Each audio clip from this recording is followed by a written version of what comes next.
I told people in the civil society space, the minute Ruto, if Ruto becomes president, it was before the elections, and goes to State House, the first thing he will do, he will take the constitution, tear it up, and throw it in the dustbin. I am sorry that I came to be proven correct, because that's what he did. There's a friend of mine who told me he spoke to a goon, and that goon told him the 1,000 shillings I was given to be a goon is the first 1,000 shillings I've held this year. We're in June. 6 months. A young person with a degree in this country hasn't seen less than $10 in 6 months. I told people in the civil society space, the minute Ruto, if Ruto becomes president, it was before the elections, and goes to State House, the first thing he will do, he will take the constitution, tear it up, and throw it in the dustbin. I am sorry that I came to be proven correct, because that's what he did.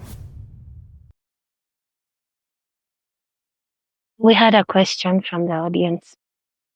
Thank you. My name is Jeffet Rien. I am with the TUA. I'm one of the hosts of the TUA podcast.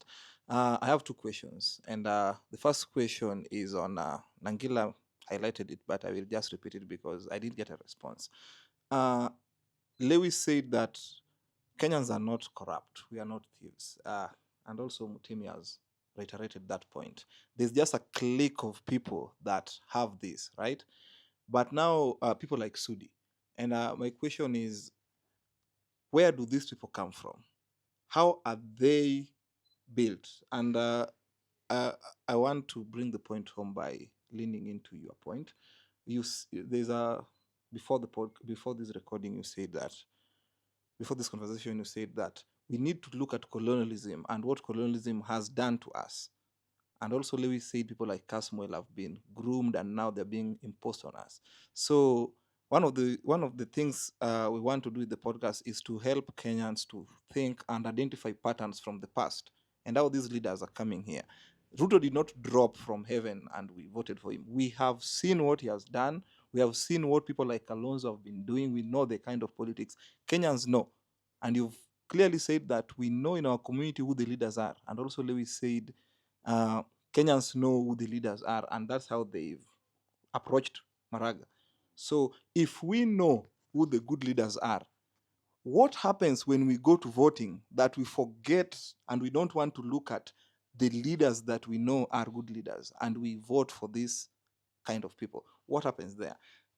Then secondly, my second question now is on individual transformation for systems change. Kenyans are not bad people. People who go and, let's say they rob a supermarket or something, it's not that they are robbers. They are desperate. But we have another clique. We are all on X. And we hear there are some people who they post them casually that if they get the chance to join the government, they will loot. And we also see it in our communities, be it in the village, be it in here in Nairobi. When you, let's say, you Mutemi, you get in government or in our public service or even private service, you do your job diligently, you adhere to the guidelines, to your mandate, and you retire with your honest incomes. Build a small home and settle with your family. There's some mindsets, even in the village that I have, people say, you have failed. Ulikuwa na opportunity ya kuiba na huyu jamani mblei na hajaiba. But then somebody steals and build a mansion. They're like, now, who ndio ule msee Bazu? They call him bossy. They want him to give him handouts when it is their own resources. But you never see them do these things in private companies. So this morality that we are talking about, how have we managed to compartmentalize as a society when we become moral and when we don't become moral? Thank you. And as you're addressing that, I also want to add something on top of what he has said. There's a book by Gustave Le Bon. It's called The Crowd, A Study of the Popular Mind. Yeah? And in this book, he talks about the power of crowds. That one of the things that stands out for me in that book is that he says that the collective intellectual capability of a crowd is usually lower than the individual intellectual capability of the individuals within the crowd. Mm-hmm. So he argues that if you take a professor and somebody who has never been in school and put them in the same crowd, their thinking capacity is the same. He talks about crowds being emotional and crowds having a fear of people in power and a despise for the feeble and the weak. And if you find a crowd that is turning against a leader, is because he's falling. They have already seen his weakness. He's no longer as powerful as he thought. And when I was reading that book, I thought about the goons thing. Like, the same goons you're seeing are the same young people who are also saying transform the nation and stuff like that. But in that, actually in the book, he actually uses an example of looting the supermarket. That individually, when you reach in front of a supermarket, no matter how desperate you are, you weigh things. So if it is you, Mutemi, you would weigh family. You would weigh the consequences of being caught, what this would mean for you. If it was somebody for me, I would weigh my parents. What would this mean for them? What would this mean for my younger siblings? What would life in committee look like for me? But in a crowd, you don't have that accountability. And while he's asking the question about the way, I think it's the same paradox we were talking about, the bootstrap paradox, where you don't have a causal thing for the thing that is affecting you. So like you take the book in the future, you give it back to Shakespeare and he writes it, and then you go back and you travel to the past. With time, we lose who is the original author. It's the same thing that I am seeing right now in this conversation. Because Lewis is defending Kenyans, that Kenyans are not thieves and Kenyans are not bad, but there's a portion of them that are bad. But this portion of them are still Kenyans who have been raised in this same society that we are in. And my argument was that the society the leadership is a reflection of the society. But Mutemi said the society is a reflection of leadership. So it's like a snake that is biting its own tail. We can't tell where the head is actually and where the tail is. So if we are going for a systemic change, how are we going to do this? Like we can't really identify a causal, because everybody seems to be taking a step back and saying we are bad because the leaders are bad. And may I say the leaders are bad because we as a society collectively, we are bad. Yeah. For me, I'm very clear where the challenge lies. Okay. If you read a book that is disputed, is Code Facing Mount Kenya, written by Jomo Kenyatta, but the dispute is whether he wrote it himself or whether it actually reflects the real Kikuyu culture. The conspiracy theory is that the book was written to define the Kikuyu the white man wanted by a professor of anthropology who was supervising Jomo Kenyatta. But it does capture some elements of the society then. One of the things, so as a Kikuyu, the language for thief is Muishi. But Muishi is a derivative of Mwizi, which is Swahili, which means it did not exist in the Kikuyu culture. Yet the prevailing narrative today is that all Kikuyus are thieves. Where did that narrative come from? You see? Because when the Kikuyus were displaced from the so-called white islands, and they went to work, they were forced into the work economy, and they work in Muzungu's farm. And then they could not make ends meet. What did they do? They stole from. In fact, there's another narrative here, Kenyans, that mtu kula pahali anafanya kazi. So they stole from the white people. Yeah. And if you look at the newspapers in the 40s and 1940s and 50s, there were those characterizations, all these Kikuyus are thieves, that's where the narrative actually comes from. So that you're talking about a society less than a century ago that did not have the language for a thief because thieves did not exist. They used to live in abundance. But we are so immersed in this narrative today that we think all Kikuyus are thieves, and we perpetuate that narrative. So, consequences, our societies, why didn't we have thieves? So, the book talks about the consequence of being a thief in the society. Once you stole something, first of all, you could not even be a thief because the rich man, the Gitonga, would have spaces. They used to have, granaries, but they're at the edge of their compound where they would put food for any passerby who's hungry. Someone is traveling and they're feeling hungry, they would go there and find ripe bananas or whatever, and eat and go on their way, or even mukimo. Yeah. And if someone came in the evening and it's getting to night, They would be given a hut where they could sleep. They'd say, you'd ask where is the rich man's place, and there you find abundance. So that's spirit of abundance. So if you went and then deviated and became a thief, you would be taken to the steepest hill, stuffed inside a beehive with banana leaves and set on fire and rolled down the hill. That was the consequence. With bees inside. With? The bees are in the hive. No, just the hollow of so that you can't come out. So you're stuffed in there. And then dry banana leaves are put, and then it's set on fire and you're rolled down the hill. So you can imagine that death, yeah? Basically, you're killed. So it was totally unheard of. There were consequences. One of the challenges we are having right now is that there are no consequences for bad behavior in this society, because the people in charge of consequences are the ones committing the crimes. The police, through their arm, the DCI, who are supposed to be enforcing law and order, are the lawbreakers, are the ones kidnapping, killing, etc., etc. They're the ones escorting the goons and politicians who are breaking the law. Lack of consequences.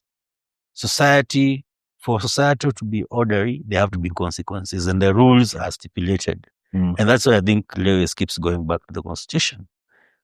But because we have a class in power, so how did these guys get there?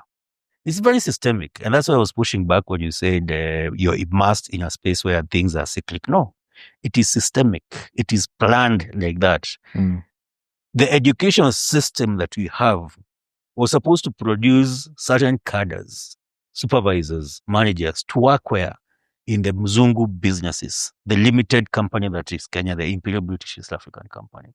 So you went to Alliance High School, you went to Mangu, you went to Fred's Kamsinga, you went to Maseno School, you went to Ngandu Girls, Kenya High, etc., to produce a cadre of Kenyans who can work for the government and the industry that was running this country.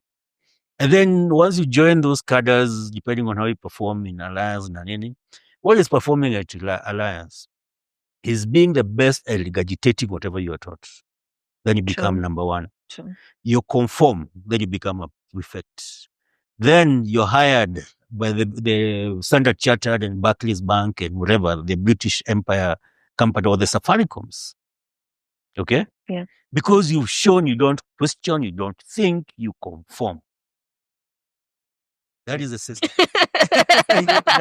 But that's the way it is. That's the way it is. Yeah. I went to engineering school, which was created for a chief, a colonial chief in Murang'a, for his family. He had 36 wives. So that is the system. That system teaches you to conform. The only way you can have access is if you conform.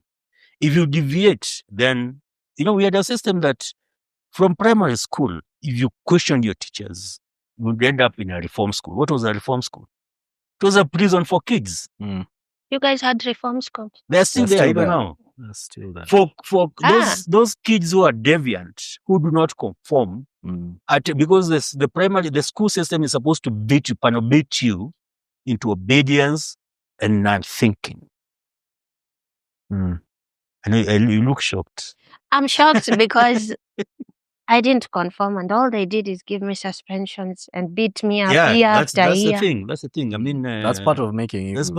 Panel beating you. The society really beats you for. I'm a victim. They'll find a way. And most Kenyans are. That's why I keep pushing back that we cannot blame the population, because they were indoctrinated from the childhood through Sunday school, nursery school, primary school. It's a whole system of 18 years to panel beat you to be that ideal citizen. And what the Gen Zs are doing, they are saying, no, that's not what citizenhood means. Citizenhood means X, Y, Z. We are redefining citizenhood. Right. And honing down on the rights. And what Mzalendo Halisi Foundation is about, my organization, is about defining the citizen of the future. What are their responsibilities, apart from the rights and freedoms which are enshrined in the Constitution? What is the responsibility of that? And that's why the Constitution is such a beautiful document, because it captures the future. It says public participation. You have to the public have to be involved in decisions about their future. Mm. Because any project that you implement as a government, whether it's a county government or national government, it's about the future. Whether you're building a road or it's an education system or it's ECD classes or it's whatever, it's about the future of this nation. Now, one of the things we've got done is that the state you're in is that the state was created, is a Westphalian state. And you need to maybe research what the piece of Westphalia is, but it's when those small kingdoms in Europe and princedoms and all that were fighting among each other, they realized that they cannot progress if they keep fighting among each other. So a peace was created, a way of interacting so that they can, which eventually led to what you're calling the European Union. Like you cannot do it on your own. Interestingly, that the states that were created in Africa are still separated by borders. Most of them run by Europe. Their countries are affiliated to their European former colonial masters, and the borders are maintained by the European Union. In fact, all the border equipment in our borders, whether sea, air, whatever, are actually installed by the European Union. But in their country, they've united. So this piece of Westphalia requires that they are protagonists. There's a good and bad. It's a binary. You're either with us or against us. Yeah. And that binary is the one that Raila Odinga has really been able to exploit. Because we don't want Lewis to emerge an unknown quality and start demanding perfection. Yeah. So we'd rather the quality that we know. So we'll sponsor the opposition so that we know who the protagonist. There are no surprises there. Yeah. And what you then fight, you ask where Kinasudi and all that, yeah? So the reason I'm giving that background of education system and all that is because it's a system that is designed to produce these people. From education, how you conform, from when you become a manager, you're given an assignment, you work, if you're working in a parastatal or whatever your work is, you work, make sure that the company is profitable, but also scheme. So the best guys, the people like Tidero was a blue-eyed. He worked for GlaxoSmithKline Beecham, worked for Nation Media Group, worked for whatever. Mumias, his history is looting those organizations, but looting in a smart way so that he makes shareholders money and doesn't get caught. Yeah. So that's the leadership now that the system wants. How do we put you there? And then we reward you. We give you Mumias now to loot. And the president of Kenya hires you and puts you in charge of Mumias, and your work now is to import sugar through Somalia, package it, brand it as Mumia sugar, brand it. We have even factory trucks that come very efficient. There are trucks that have factories within for the packaging within there. By the time it's coming from the Somali border to Nairobi, hiyo sukari imekuwa packed in kwa hizo malori inakuja inapelekwa mahali. Whole operation, those whole cartel. Again, why is history important? Because the history of the British Empire is plunder. Yeah. If you look at what they did in China, it's opium, it's drug running. Sure. The opium wars. So the current economic system is an economic system of plunder, rape, privilege, theft, and that kind of thing. And then we create a justice system that serves that economic system, which when you say there's no justice for the poor, but there's justice for the rich. So the more money you have, the more you can get away with. There's nobody in Ruto's government right now who doesn't have a case in court. Or even if the case has been removed, it was there. Mostly corruption, rape, murder, etc., etc. Why? Because that's who gets to leadership. So it's not like these guys came out of nowhere. They were selected because of who they are. In fact, the government of Kenya, and you can now go research, if you see anywhere where there's revenue, any point of government where there's money changing hands, the person in charge of that place, whether it's Ministry of Immigration, whether it's e-citizen, whether it's all those, where there's money, it will be someone who's extremely qualified for that job, but extremely corrupt. And what we mean by corrupt? They know how to corrupt systems. They're not by corruption. I'm not using the definition of a thief is a corrupt person. No, a thief is a thief. Corruption means how do we corrupt systems so that you're able to extract and put in certain pockets. That is what the system is working exactly As as it it was should. just And that's why already. Raila Odinga last year rushed to save the system. When the Jesus came and upset everything, they had to save the system. In fact, if you listen to Onyonka, Richard Onyonka, he has said several.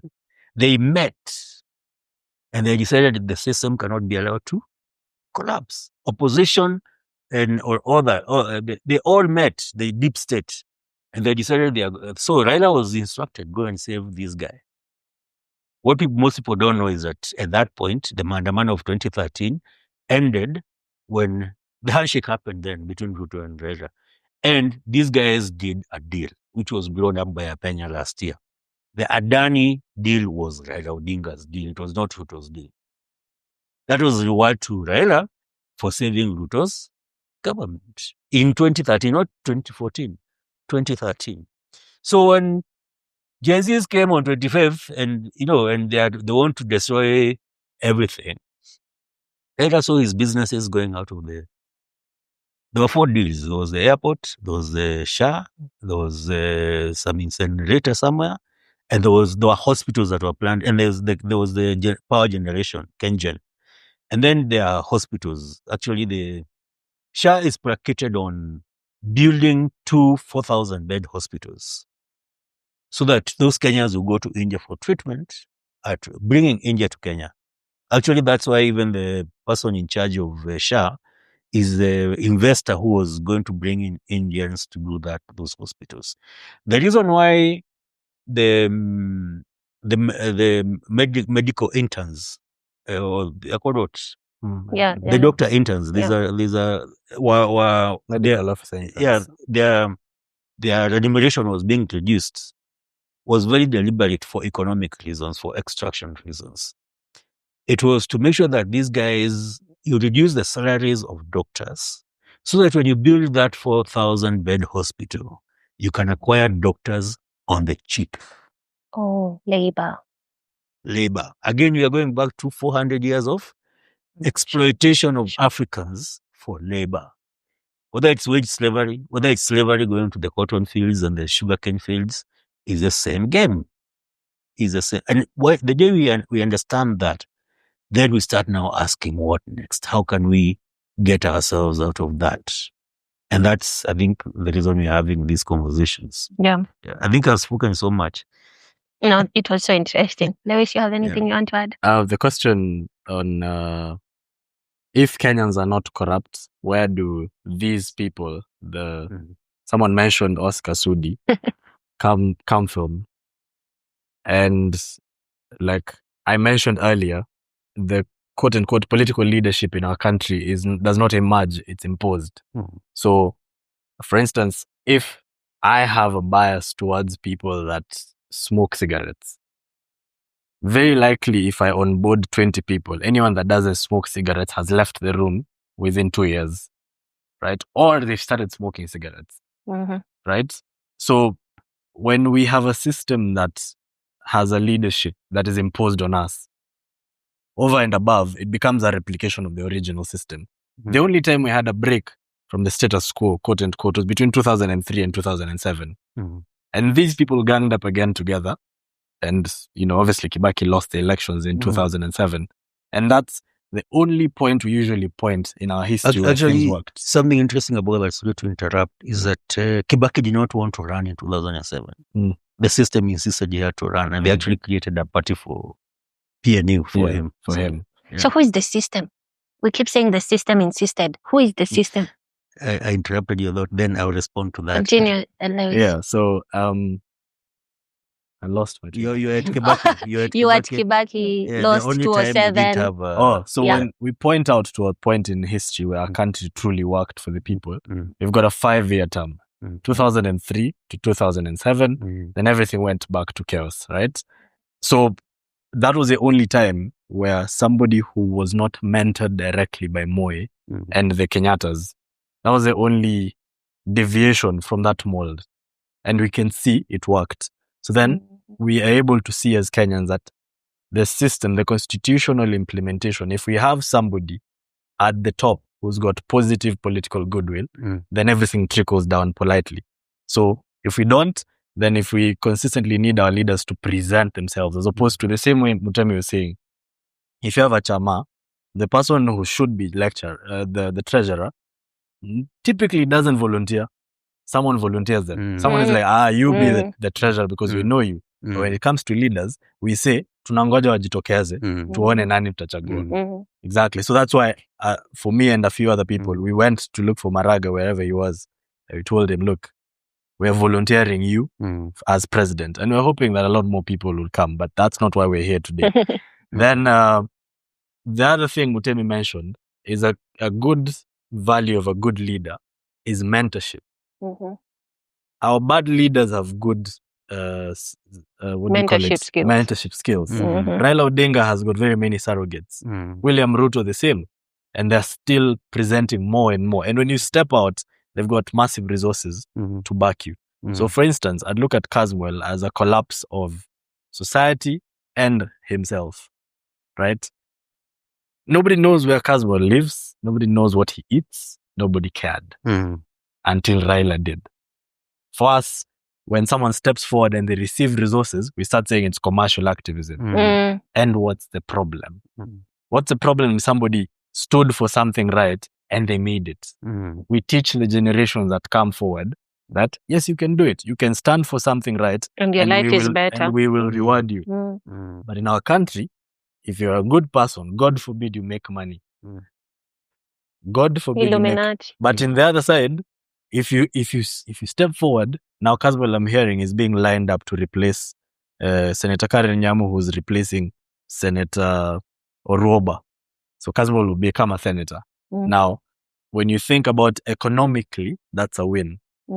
But Caswell wouldn't have needed to get there. Maybe. I don't know about his morality because I knew Caswell in high school.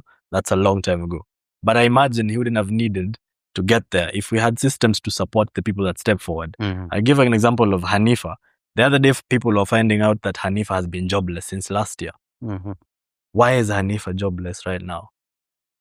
Who do we reward in this country? Nobody. If you step forward, they'll wait for you to end, and then they'll use you as a cautionary tale. William Ruto will not. He'll find someone who's brilliant in his team, and he'll, first of all, give them resources and indoctrinate them into a system that is rewarding, at least economically. And if we start pretending that economic rewards is a non-issue, we're being very hypocritical as people. Because that's the most urgent problem we have in our country. It's the economy, stupid. It's a pain. So that's what they do better than us. They're able to, and I'm glad the other day we launched a pay bill for the CJ Maraga, and Kenyans have decided to take that up as their problem. And they're saying, you don't need to find these crooks to fund your campaign. We'll do it. And when we do it, then when you get to the office, you're filthy and you owe the people of the country service. As opposed to 5 people who prop up my campaign, then I'm indebted to them. That's the same way then the Oscar Sudis come about.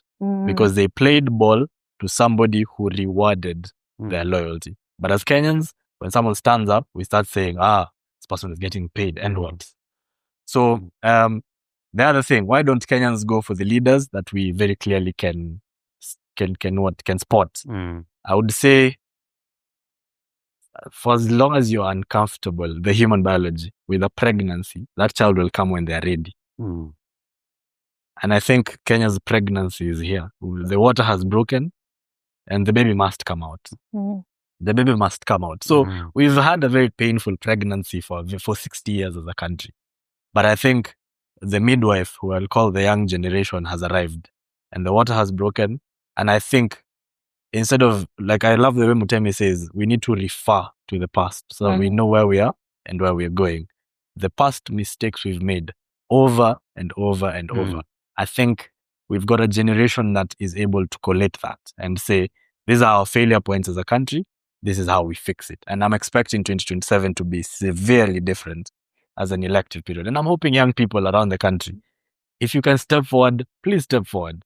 Go for those elective positions and let's change this country from the ground up to clear everything and so on. Then we talk about individual transformations for systems change. That was a question that was asked. And I would say the of the 10 most profitable companies or most valuable companies in our country, 9 of them are banks. Kenyan banks, the biggest investment they make is in government bonds. Mm-hmm. The most profitable way to run business in this country is to invest in a debt crisis, is to invest in the failure of future generations. And it's because Kenyan capital typically does not meet young people's ambition. Mm-hmm. So we have frontiers like AI, for example. If you write a paper today as a Kenyan, it will be flagged as AI because AI was trained here in our language. There's somebody with billions of dollars in the US who looked at Kenya and saw promise. And they said, I'll invest money into making these people train what intelligence looks like. Because intelligence of the future of this world is Kenyan. Mm-hmm. Right? Yeah. But we have a president here who's calling us kids. We are training AI. Wako na PhD. Nikiwa nimetoa wapi sasa? Sasa mbona unateta? Makosa ni yangu. So we have a president who is calling us kids.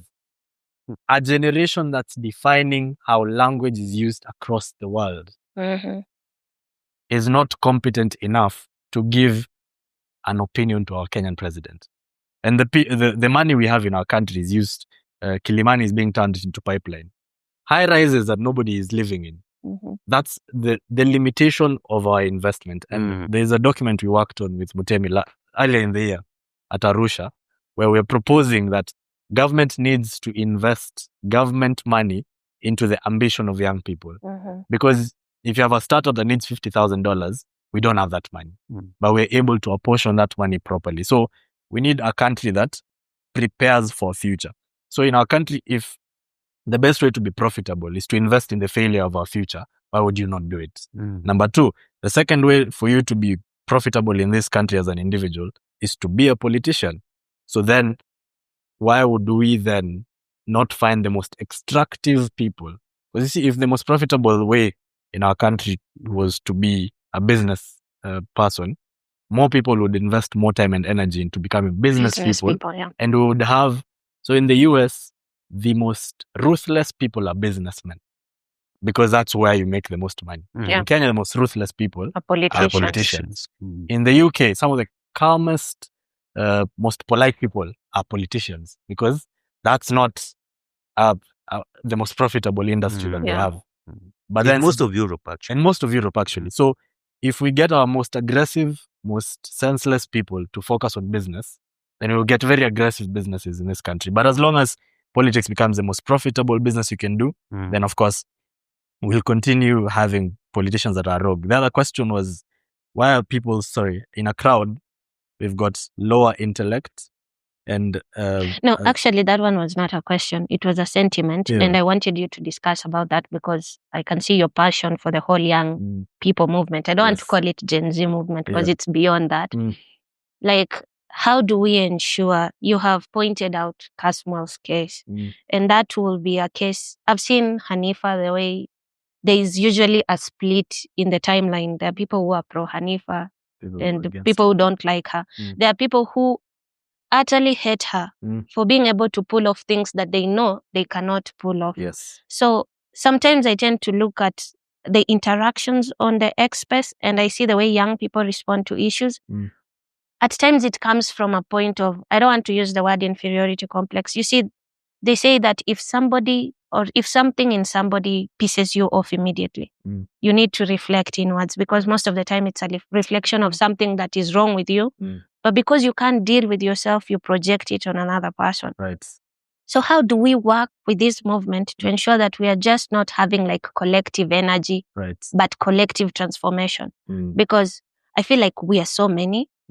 We all have a voice, but how do we protect people like Kasmuel, the way you have said, he was captured and economically speaking, realistically speaking, many of us, even the 1.2 million that they gave Osama Otero, whether it is true or not, many of the young people who would have been in the same shoes would have taken the money because when you think about fighting and feeding your family and the situation you're in and what 1.2 million could actually mean for you, you will be more inclined to that. So how do we ensure we have like that collective transformation, not just collective energy? Because I know we have that energy, we are all pissed off.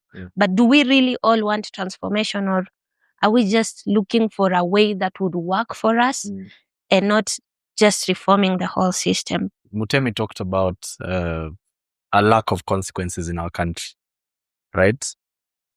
Yep. There is a crisis in this nation. Somebody, I can't remember who said it, that injustice is meted out both by the people who are actively doing it and the good people who are quiet about it. Yeah. We have a crisis in this country of something I call a silent majority. The people that say, I support Hanifa, but they never say it. Yeah. Who are loud? The voices, there are people who've been paid, obviously, to disparage Hanifa and the likes. And those people wako mboka bana. Msi ako job. Ameamka asubuhi KPI yake ni kutukana Hanifa 10 times. And they'll do it. You that is reading unasema, oh no, not Hanifa. And then you go home. You know, these people don't face consequences because most of us are silent. But if we decided siku moja tuseme, by the way nyinyi mmetuzoea sana. Kila siku umeamka, all you do is disparage this person. Then we start meting out consequence in whichever way. If someone earns a living online, if you take the platform away from them, then they have to think about it. Yeah. They have to really think about their lives. But in Kenya, that's what I'm saying. We have a crisis of a silent majority. People are like, mambo ni mbaya, but wacha tuone. Unaona wapi na unaonewa na nani? So if all of us decided, there are people who will step forward and they'll have a louder voice than us against injustice. The least I can do is support them, and not just abstractly. I should be seen. The people that show up should understand that tumeona na tunajua nyinyi waongo. So if I post something 10 times and all the comments are saying, you're a liar, wewe unadanganyana, eventually even that the strategists behind that will see that's not working. Yeah. But as long as it's working, as long as Hanifa atatukano and then she has to go home and deal with it alone and come back later, and then tunasema ulipotea wapi, ulilipwa. This is one individual we're imposing the problems of our country on. Yeah. So I think, and then when you talk about collective, the way people start to lose sight of something, there's usually something euphoric about a group. Yeah. Especially the young men. Young men are wired to turn off their what? Their conception of danger when in a group. And that's why a single young man, girls ukiwa wengi, they won't run into bullets. Boys will be like, bullets, say less. And then they run towards it. So there's a need to harness. There's a need to harness young people energy into something meaningful. So the same way the idea of risk starts to fizzle out when you're in a group is precisely then how we ended up last year with the Gen Z revolution. Is precisely how this year also people march towards State House. So that thing is very much alive. The fact that young people come together and they do it for a meaningful cause. The only difference is that the people who are loud are the detractors, and it's because they are paid to be loud. But if all of us started speaking, mtu akikuja anaongea ufala mnamshow, oya usitupime bana, sisi si watoto. So that gap in consequences, people that disparage the voices that come about, it's very surprising that Hanifa hajamanage kuwa bot. The amount of pressure that girl is going through is immense. And if they offered her a senatorial seat and she took it, I wouldn't hold it against her. I'd say, power to you, man, because for us, we're not giving you anything. We wake up every day tunakuuliza, watu wake Jomo Kenyatta National Hospital, mbona hujaenda? Sasa niko home. Na hata kuchangia. Na hata sijachangia. So then we are holding her to account more than we are holding Ruto. Yes. It's very bad. Our tujampatia job. Reaction yetu bele na saizi Hanifa akisema I would like to vie. Ngoja usikie. Unaona? People will be like, you see, all this she was doing is because she wanted to vie. Yeah. And what is the problem with good people seeking elective position? Is that not what we're looking for? If anything, mali Hanifa ako, mi namsupport.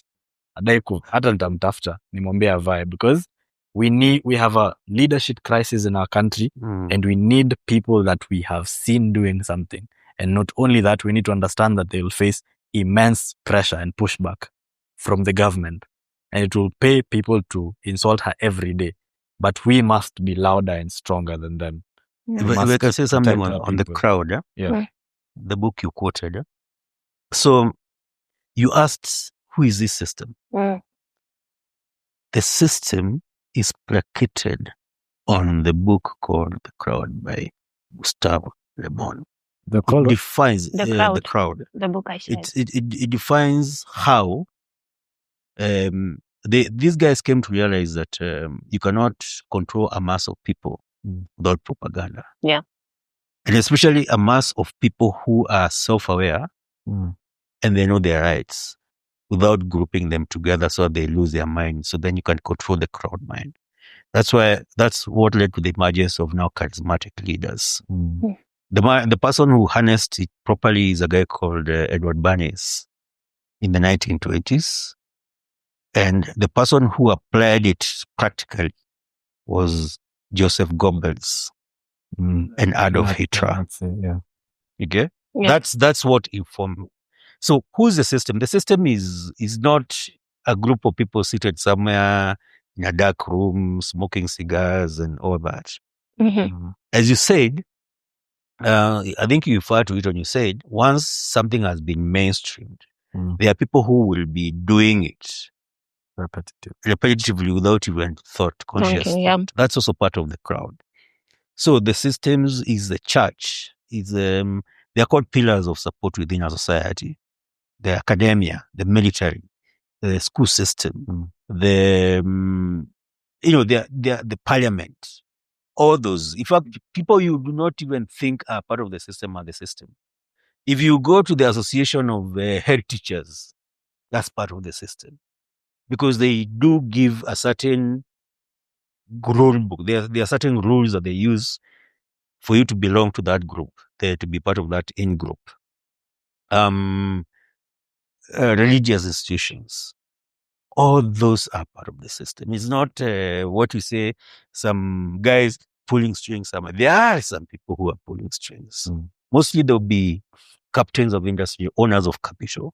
So they know which politician to sponsor. They know which young person to invest in terms of startups. They know. So they control resources that go into different places. Yeah. The bankers.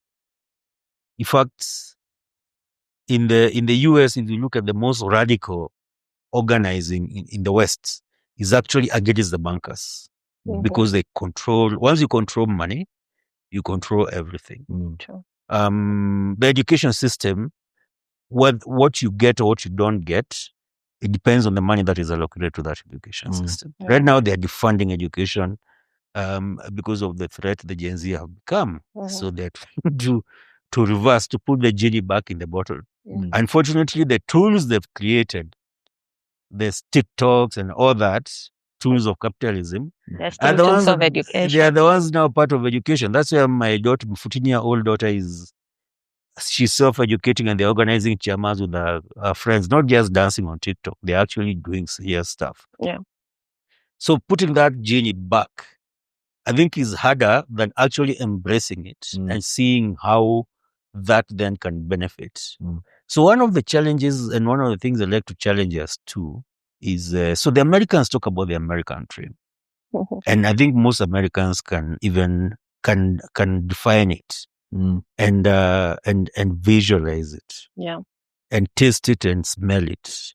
Could be, a family, heterosexual, man and woman, this Owning number a of home. kids, a home with a picket Stable fence, medical insurance, and a car or two, a 2-car garage, medical, whatever. What is the Kenyan dream? to make it through the day. Sadly. So what the Gen Zs need to do is help us define what the Kenyan dream is. Yeah. Which is basically back to your original question of the perfect leader. Then we will have something to hold leadership to account. So the question is there, yes. But then how do we emotionally define that dream in a way that Kenyans can connect? If we say every Kenyan, the minimum living standard of a Kenyan is a 2-bedroom house that has, all the amenities, toilets and bathrooms and all that inside the house, and a kitchen and a dining, whatever. And we say Article 43 manifests like that. Like that's the bare minimum that the government should guarantee every Kenyan based on the taxes that we pay. Then if you're not doing, affordable housing, affordable to whom? Based on what definition? Where did we sit and say this is what an affordable house is? What Kenyans need, what actually a Ruto should be building, and sometimes he uses these words interchangeably, is social housing. What is social housing? Social housing is when you say some people within our society are not doing so well. We can guarantee them a 1-bedroom house, and we will tax those who have to do that social housing. We're not going to build houses for those who already have houses and tax them to build those houses. I mean, most people today are building their own house, whatever size, whatever it looks like, they're building their own. They've saved and they've taken loans and they're building their own houses. But you can say, we don't want anybody living in a Mabati house, in a carton house. We have, as a society, we say bare minimum, someone should be living within 4 walls of a stone house with a separate room for cooking and a separate room for sleeping, because we want a healthy situation. We call that a Kenyan dream. I'm just using that hypothetical. We say that is a Kenyan dream. Then we can hold, if Ruto comes and says, in the last 2 years, I've built 50,000 houses for social houses. Then we know these social houses, because we are Africans, room kama hii italala watu 10. We know that at least we've removed some people from sleeping on the streets. Then we can hold them to account. But Kenya hizi nyumba ati sijui umejenga 2,000 nyumba houses in Kibra, 2,000 2-bedroom apartments or even 1-bedroom apartment in Kibra, in a population of 55 million. Like, what is that? Is it even a dent or a drop in the ocean? You're giving yourself standards, KPIs that mean nothing to Kenyans. That you may employ a few people there, kazi ya mjengo na nini. It's good work, it's honorable work, dignified work. But for how long? Hiyo nyumba ikijengwa ni hivyo, back to the streets.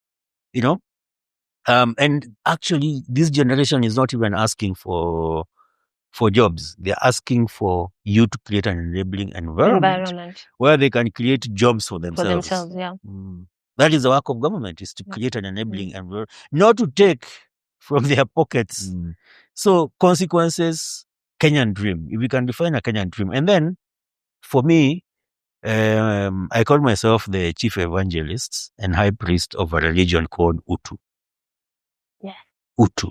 Yeah. Our humanity. Let us be human. Being human means, we all know what being human means. We don't mistreat others. We treat each other with dignity. We don't steal from each other. We don't kill each other. We don't, all those things that you should not do. But what should we do? Let's treat each other with kindness. Let's treat each other with dignity. Let's feed each other. If you find someone who's hungry, feed them. Let's not exploit each other. I know that's very idealistic, because you say every Kenyan is waiting for an opportunity to steal. I don't think that is the case, because in this same country, in the last 20 years, people worked for their money and paid taxes even, because the system was working. True. As Lewis pointed to. Yeah. When Mishiki, and I hate quoting this guy, because he was the epitome of that system and the colonial system. Yeah. But the efficiency with which he was able to change the matatu culture within a few months. People say you cannot. People wore seatbelts, matatu's seats were reduced, had dustbin, Nairobi River was cleaned. So the other thing we need to do is, we have institutions that are being run by the Sudis and the WHO. So we put people who are qualified but of poor moral character to run those issues so they can extract. We need to ensure that institutions work. And they have worked before in this country. You're not talking about, there's a time, ask anybody in their 50s, 60s, they will tell you that you could set your watch with the public bus, the Kenya bus service. It used to come to the stage at a particular time. You knew it was coming at that particular time. And you would leave 5 minutes later at a particular, whether it's full or not, it will leave. Yeah? Bus. You could actually know what time it is by when the bus comes. In this Nairobi, not a long time ago, 30 years ago. Just 30 years ago. There was a bin in every home. And the Kanjo would come and collect trash and leave another bin. Go with that one once a week. And that system used to work. These systems were working. The lights were working. People would stop at zebra crossings and allow other people. Yeah. Nowadays, if you stop at a zebra crossing, people are like, "What's wrong with you? Are you not in a hurry? Are you not in a hurry? I don't know Kwanza to go hapo where." koja. So, but the beauty of it is, Kenyans who go abroad, yeah, and they're exposed to a different world. When they're out there, they obey those rules. Mm-hmm. They stop at traffic lights. Even if it's at midnight and there's no other car, because if you run that right, by the time you get to the next light, there'll be a cop car there. Consequences and enforcement of consequences. They will go in. So you don't break those rules. They are the same guys who make a lot of money, buy Range Rover Sports, and come and drive on pavements in Nairobi. The same guy who cannot do that abroad. But because they have a big car, they want us to see they jostle on the road.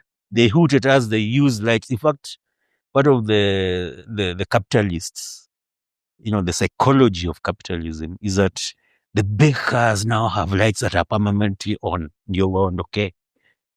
Have you ever noticed the headlights of all these very expensive cars? Yeah. They are permanently on. Yeah. Even when they are off, they are on. Yeah. Can you imagine the psychology behind, like, get out of my way? I'm in a hurry to go somewhere to make more money and make you a slave. That is what we need to beat out of our system. Yeah.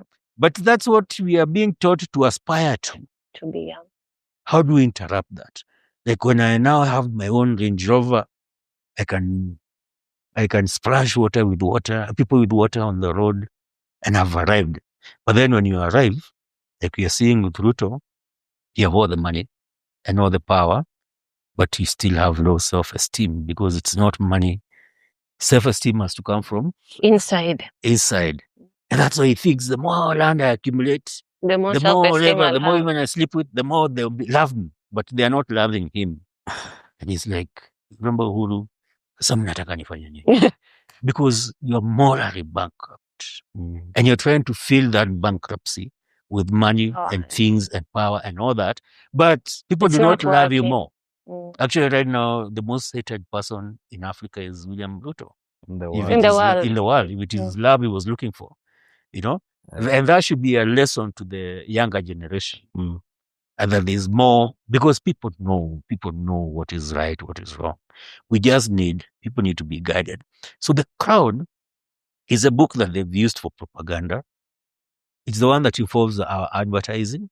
So that one is the spectacle of the society. I think that is the one. It's still based on the crowd. Yeah. Like Edward Bate, the father of modern PR, was influenced by The Crowd by Gustave Le Bon. Yeah, so The Crowd has informed how governments control the people through now being synthesized by the PR industry basically and the advertising industry. It's about selling people things they don't need. For example, the success of Edward Bernays is selling the food pyramid. Yeah. That tells you should eat mikates and all that, and then a liter of vegetables and meat. But actually, nutrition fact tells you meat is healthier for you than bread. Yeah. And fat in meat, your mafuta, is very important. Because if you want to fatten a cow or a chicken, you don't feed it with fat. What do you feed it with? Grass. And? Hey. Unga. Sindio? Maize, seeds. You starch basically. Yeah. If you want to fatten a cow, you feed it with starch. So even a human being is fattened by, and I know because I've been struggling with weight all my life, but I've been given the wrong advice. I should have been told, you love meat, eat meat and fat, and you will grow thin. And by the way, it works. Yeah. Because I've tried it.